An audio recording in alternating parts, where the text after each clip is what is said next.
సాయిరామండి. శ్రీ శివసాయి సేవాపీఠం వారి అన్నదాన కార్యక్రమ వీడియోలలో ఈరోజు దసరా శరన్నవరాత్రులలో చేసే అమ్మవారి మహోత్సవాలలో చండీదేవికి ప్రత్యేక ప్రాముఖ్యత ఉన్నది.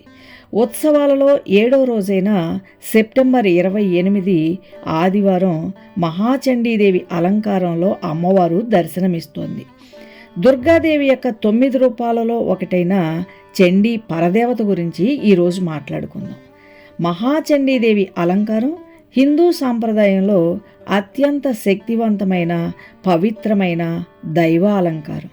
ముఖ్యంగా శక్తి పూజలో ఈ అలంకారం అత్యంత ప్రాముఖ్యతను సంతరించుకుంది. మహాచండీదేవి మహాశక్తి స్వరూపిణి, చండీ పరదేవత. ఈమె మహాలక్ష్మి, మహాసరస్వతి, మహాకాళీ స్వరూపిణి, పరదేవతా స్వరూపం. ఇచ్ఛాశక్తి, జ్ఞానశక్తి, క్రియాశక్తుల కలయిక. పార్వతి లేదా ఆది పరాశక్తి యొక్క రౌద్ర రూపంగానూ అభివర్ణించబడుతుంది. ఈ పరాశక్తి రూపమైన చండీ కూడా బ్రహ్మస్వరూపమే. దేవీ మహత్యంలో పలు చోట్ల చండీమాత గురించి ప్రస్తావన ఉంది. పౌరాణిక కథ ప్రకారం మహాచండీదేవి అలంకారానికి సంబంధించి ప్రధానంగా దుర్గా సప్తశతి లేదా దేవీ మహత్యాన్ని అనుసరిస్తారు. చండీదేవిని 2 విధాలుగా పిలుస్తారు, పూజిస్తారు. చండీదేవి ప్రసన్నవదనంతో ఉన్నప్పుడు ఉమా, గౌరీ, పార్వతి, హైమావతి, శతాక్షి, జగన్మాత, భవాని అని కొలుస్తారు. అదే చండీదేవి భయంకరమనే రూపంలో ఉన్నప్పుడు దుర్గా, కాళీ, శ్యామ, చండీ, భైరవి పేర్లతో పూజిస్తారు. మహాచండీ పూజలో అలంకారానికి విశేష ప్రాధాన్యత ఉంది.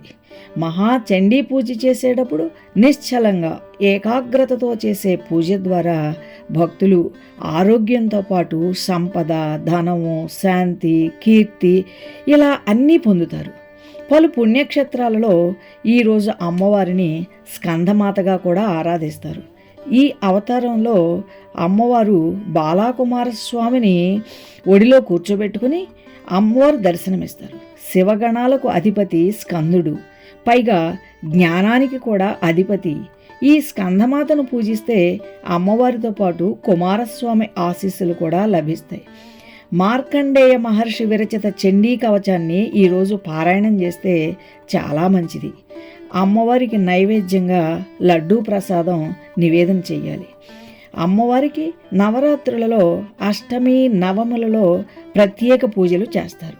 ఈ నవరాత్రుల సమయంలో శ్రీ మహాచండీదేవిని దర్శించుకుంటే కోరిన కోరికలు తీరుతాయి. చండీమాతను అర్చించి మనస్ఫూర్తిగా కోరుకుంటే ఆర్థిక ఇబ్బందులు, దాంపత్య సమస్యలు, అపమృత్యు భయాలు ఇలాంటి ఎన్నో రకాలైన సమస్యల నుండి బయటపడవచ్చు. అమ్మ ఆశీస్సులు ఉంటే అష్టైశ్వర్యాలు లభించినట్లే. చండీదేవి యొక్క ఆవిర్భావం ఎలా జరిగింది అనంటే, ఇంద్రుడి సింహాసనాన్ని ఆక్రమించుకునే ప్రయత్నంలో భాగంగా దేవతలను చిత్రహింసలకు గురి చేస్తారు అసురులు. దిక్కుతోచని పరిస్థితుల్లో దేవతలంతా శంకరుడి వద్దకు వెళ్ళి రాక్షసుల బారి నుంచి రక్షించమని వేడుకుంటారు. ఆ సమయంలో శివుడు మాతృదేవతలను స్తుతించమని సూచిస్తాడు. అప్పుడు దేవతలంతా కలిసి మాతృదేవతలను స్తుతించగా లక్ష్మి, సరస్వతి, గౌరి ఈ ముగ్గురి శక్తి కలిపి ఓ రూపం ఆవిర్భవించింది. ఆ రూపమే చండీదేవిగా రాక్షసులను సంహరించి దేవతలకు రక్షణగా నిలిచింది. రాక్షస సంహారం తర్వాత చండీదేవి హరిద్వారులో ఉన్న నీల్ పర్వత శిఖరంపై కొలువైందంటారు.